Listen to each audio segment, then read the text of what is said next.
गऊ हमारी माता है और माँ का दर्जा गऊ को दिया गया है। किस तरह से गऊ की सेवा होती है। गौशालाएं प्रदेश में बहुत खुली हुई हैं।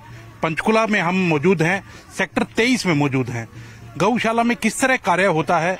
गौशालाएं पंचकुला में भी बहुत हैं, लेकिन अगर पंचकुला के सेक्टर 23 की गौशाला की बात करें तो यहाँ गौशाला में केवल सेवा नहीं की जाती, जो चोट लग जाती है गौओं को, वो गौएं भी यहाँ पहुँचती हैं और उनका प्रॉपर इलाज यहाँ किया जाता है।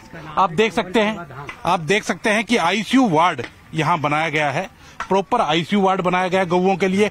आप देखिए, जिस तरह आदमी को ड्रिप लगाई जाती है उसी तरह से गौओं को ड्रिप लगा करके और पूरी तरह से इलाज किया जा रहा है। डॉक्टर उपलब्ध हैं, वहाँ डॉक्टर पूरे स्प्रे भी कर रहे हैं और पूरी तरह से जो चोट लगती है, और चोट भी कोई छोटी मोटी चोट नहीं, पूरी तरह से जब गंभीर चोट जब लगती है तो उसके बाद भी गऊ को यहाँ लाया जाता है और ला करके इलाज किया जाता है। हमारे साथ रमाकांत भारद्वाज जी हैं और विजय जी अग्रवाल हैं, जो कि गौशाला के संचालक हैं। उनसे भी बात करेंगे। रमाकांत जी, बताइए थोड़ा सा गौशाला के बारे में कि क्या ये कंसेप्ट रहा और आपका क्या दिमाग में आया। पहले तो मैं बताऊं कि ये गौशाला नहीं है जो नॉर्मल टर्म्स में हम समझते हैं, ये गौ चिकित्सालय है। ये जब लंपी बीमारी चालू हुई थी तब हमने इसका अस्थायी रूप से प्रशासन से मिलकर के और ये जगह हमें दी गई थी। तो पहली 17 गायें 24 अगस्त 2022 को आई थी।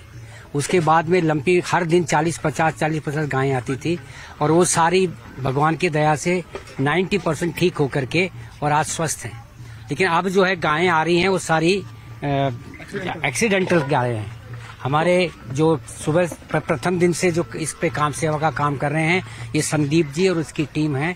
इनके पास 4 डॉक्टर की टीम है। एक डॉक्टर हमारे गवर्नमेंट से आते हैं और ये डॉक्टर यहीं रहते हैं, 24 घंटे यहीं रहते हैं, यहीं सोते हैं। रात के 1 बजे 2 बजे जब भी कोई कॉल आती है हम लेके आते हैं, उसको उठाते हैं। ये जो गाय आप देख रहे हैं, इसकी टांग कटी हुई थी, मैं आपको बताऊंगा। इसका ऑपरेशन किया और अभी वो भी मुश्किल से ठीक हो गई है थोड़ा सा। ये बिल्कुल, संदीप जी जो हैं वो पहले दिन से काम कर रहे हैं, उनकी टीम काम कर रही है, उनसे भी बात करेंगे। संदीप जी, आपने जब ये गौ चिकित्सालय कहेंगे, गौशाला नहीं कहेंगे, तो पूरा शुरू हुआ, किस तरह की कठिनाइयां जो आपके सामने आई। गोवन सेवा धाम है जी। तो यहाँ पर 24 अगस्त को हमने यहाँ स्टार्ट किया था और 24 अगस्त को 17 गौ माताएं आई थी। जो लिम्पी जो आई थी, उनके शरीर में 2-2 हजार के करीब को फोड़े, जिसे हम कह सकते हैं। और वो जो फोड़े थे वो जब इस साइड होते तो उसके अंदर से निकलते, दूसरी साइड भी होते थे। ये अवस्था थी जी। और उस टाइम यहाँ सारा जंगल था। आप देख रहे हैं जो छप्पर बनाए गए हैं, ये सारे छप्पर इधर से ही जंगल काट काट के हमने छप्पर बनाए हैं जी। यहाँ पर हमारे पास 4 गाड़ियां हैं जो दिन रात रेस्क्यू करती हैं। और टोटल जो यहाँ पर स्टाफ है, रेस्क्यू के लिए अलग स्टाफ है जी हमारा, डॉक्टर्स अलग हैं। ऐसे ऐसे वार्ड करके 7 वार्ड हैं जी हमारे पास। ये देखिए हमारे विजय जी, आपसे जानना चाहूंगा, आप यहाँ अध्यक्ष के तौर पर जिम्मेवारी भी संभाल रहे हैं। यहाँ आईसीयू वार्ड बनाया गया है, कितने वार्ड यहाँ बनाए गए हैं? अलग अलग वार्ड आपने बनाए हैं, किस हिसाब से वार्ड बनाए हैं और किस हिसाब से देखरेख की जाती है? देखिए, लगभग 7 वार्ड है यहाँ पर। जैसे ही कोई गंभीर रूप से घायल गाय आती है, सबसे पहले आईसीयू में आती है। फिर उसका वर्गीकरण जैसा चाहिए, चाहे वो कैंसरग्रस्त है, चाहे वो 3 पाँव वाले हैं, चाहे वो ब्याने वाली है, इस तरह से उनको वार्ड के अनुसार हम लोग वहाँ पर शिफ्ट कर देते हैं। ये कैंसर वार्ड है, आपको पहले दिखा देते हैं कि ये कैंसर वार्ड है। इस कैंसर वार्ड के अंदर वो गायें हैं जो कैंसर से पीड़ित हैं। आप देख सकते हैं कि इनके जो सींग के ऊपर पट्टी बंधी हुई है वो कैंसर है, इनके सींग के अंदर कैंसर है। और उसी से है कि एक एक गाय के अंदर कैंसर है और कैंसर के लिए अलग वार्ड यहाँ बनाया गया है। तो अलग अलग तरीके से इनकी देखभाल की जा रही है। कहीं ना कहीं विजय जी, आप लोगों के पास जो शिकायतें हैं, और शिकायतें क्या कहें, क्वेरी जो आती होंगी पूरे पंचकुला से या बाहर से भी कि यहाँ एक्सीडेंट हो गया, तो आप लोग किस तरह से एक्शन करते हैं? देखिए, हम साधुवाद देते हैं अपनी युवा टीम को। अभी संदीप अग्रवाल और हमारे 5-6 साथी, साथ में डॉक्टर उसकी टीम, ये टेलीफोन 24 घंटे आते हैं। इवन कल तो एक अम्बाला से उठाई गई और पिछले महीने कुरुक्षेत्र से उठाई गई। नहीं, परसों भी कुरुक्षेत्र से आई है। परसों भी कुरुक्षेत्र से आई है। हमारी टीम कोशिश करती है भी, हालांकि आसान नहीं है इतनी दूर से, बहुत टाइम भी चाहिए, श्रम भी चाहिए। तो रात को भी लगातार फोन बजते हैं। तो हम अनुमान लगाते हैं कि लगभग 8, 10, 15 गाय डेली हमारी टीम रेस्क्यू करती है, साधुवाद देती है टीम को।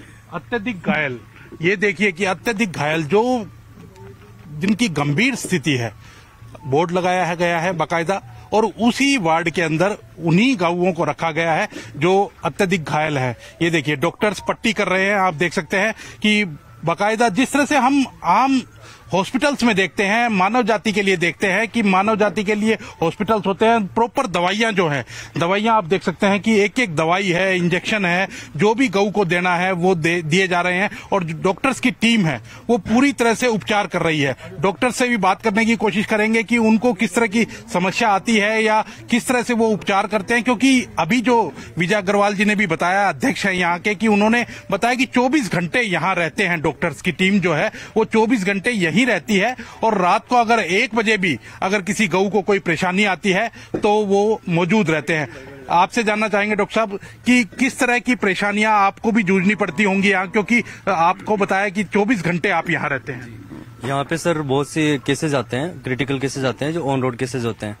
पहले तो जो एक्सीडेंटल केसेज है बहुत ही क्रिटिकल कंडीशन में आते हैं हमारे पास में, तो उनको बहुत मुश्किल से हम बचा पाते हैं। और यहाँ पे वैसे सुविधा पूरी है, हमारे पास दवाइयाँ भी पूरी हैं, तो हमारी कोशिश यही होती है कि प्रत्येक गौवंश को बचाया जा सके। ये ललिता जी हैं, पहले दिन से यहाँ पर हैं। ये वैसे तो स्कूल में टीचर हैं, 6 घंटे वहाँ काम करती हैं, 8 घंटे यहाँ काम करती हैं। ललिता जी हैं जो कि बताया रमाकांत जी ने कि 6 घंटे आप स्कूल में देते हैं, उसके बाद 8 घंटे यहाँ देते हैं। किस तरह की फीलिंग आती है? यहाँ का जो वाइब्रेशंस हैं वो बहुत पॉजिटिव है एक्चुअली। तो आने के बाद तो जाने का मन ही नहीं करता पहली बात तो। और वैसे भी यहाँ पे जो इतने अत्यधिक घायल जो गौवंश आता है उनको देख के तकलीफ ज्यादा होती है। उसके लिए हमें लगता है कि हम इनके लिए क्या कर दें, तो उसके उस स्थिति को देख के ऐसे लगता है कि इनके पास ही रहें, इनको सहला दें, इनको प्यार करें, और नहीं कुछ तो हम डॉक्टर्स के साथ, डॉक्टर्स का काम तो डॉक्टर्स कर ही रहे हैं, हम लोग प्रेयर्स करते हैं इनके लिए ताकि वो बच जाएं और उनको तकलीफ कम हो। कितनी संख्या में आमजन लोग जो हैं वो भी यहाँ पहुँचते होंगे और कहीं ना कहीं वो भी अपनी भागीदारी सुनिश्चित करते होंगे? बहुत से लोग हैं जी, जो जिनको श्रद्धा है, मानवता है, वो आते हैं, शाम को भी आते हैं, लेट नाइट में भी आते हैं। इनफैक्ट जब रश कम हो जाता है 10-11 बजे तक लोग आते रहते हैं, जिनको यहाँ पे सेवा करनी है, एक्चुअल सेवा करनी है। आईसीयू वार्ड में बहुत सारे गोवंश ऐसे हैं जो अपने आप में समर्थ नहीं है, उनको हमें पानी भी पिलाना पड़ता है उठा के, उनको हमें चारा भी खिलाना पड़ता है, दाना भी खिलाना पड़ता है। अगर वो नहीं खा पाते तो हमें घोल के उनको पिलाना भी पड़ता है।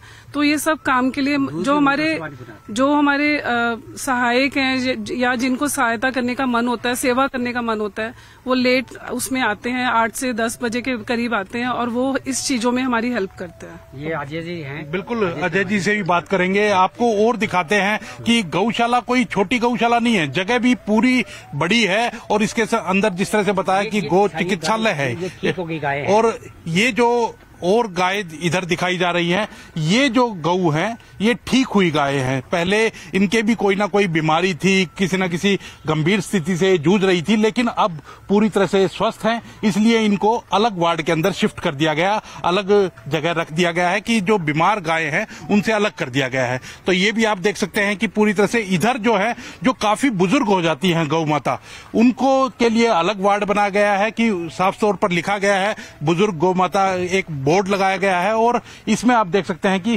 काफी जो बुजुर्ग गौ माता कहेंगे जो दूध भी नहीं देती हैं, या मतलब जो पूरी तरह से बुजुर्ग हो चुकी हैं, जिनकी सेवा मांगती हैं, जो वो उन गौ माताओं को यहाँ रखा गया है। तो ये एक अलग वार्ड बनाया गया है। आपको और भी दिखाते हैं कि आगे की भी किस तरह से गौशाला के अंदर काम होता है।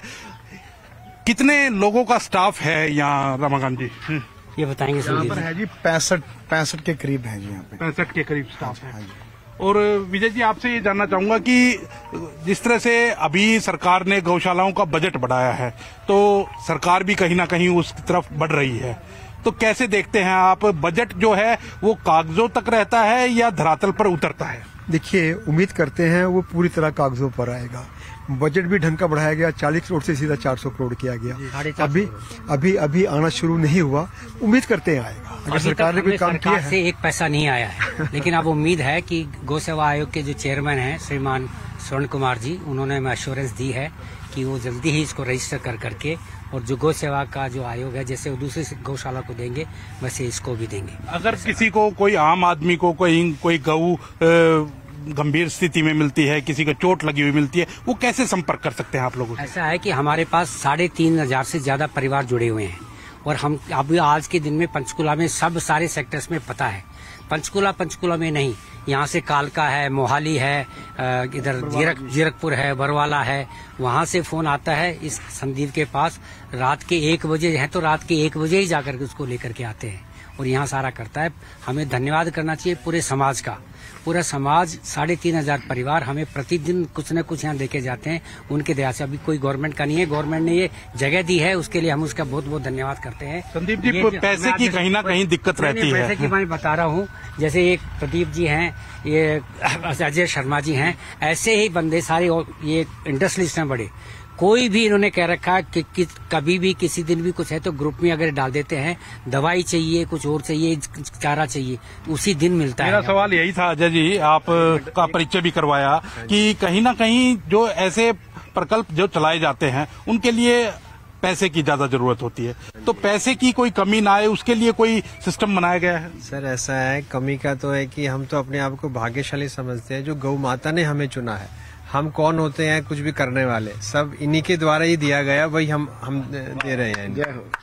हाँ जी, तो व्यवस्था, गाय व्यवस्था अपने आप ही कर रही है। सरकारी अभी मदद नहीं मिल रही है? सरकारी तो आपको जानते ही हो जी, सरकार ही है जी, वो तो अपना ही खर्चा चला ले वही बहुत है, हमारे तो कोई दिक्कत नहीं है। जी विजय जी बताइए। अभी जिक्र आया था हमारे गौशाला आयोग के चेयरमैन शरण गर्ग जी का, वो भी लगभग हर रोज यहाँ पर प्रतिदिन आते हैं, सारा मुआयना करते हैं और अपने अनुभव का सबको गाइडेंस भी देते हैं। सरकार के जो प्रतिनिधि हैं वो भी यहाँ आते हैं और आकर के मुआयना भी करते हैं, क्योंकि गौ सेवा आयोग के जो चेयरमैन हैं स्वर्ण गर्ग, वो भी यहाँ पहुंचते हैं। आप देख सकते हैं कि अलग अलग जो फेज बनाए गए हैं, जो उसके अलग, ये जो गौओं का अलग वार्ड बनाया गया है। पहले जो वार्ड दिखाए हैं आपको कि कैंसर वार्ड अलग है, आईसीयू वार्ड अलग है, अत्यधिक जो बीमारी से जूझ रही हैं गायें उनका वार्ड अलग है, बुजुर्ग जो गायें हैं उनका वार्ड अलग है। तो कहीं ना कहीं लगातार जो है एक सेवा का जो कार्य है वो इस गौशाला के माध्यम से किया जा रहा है।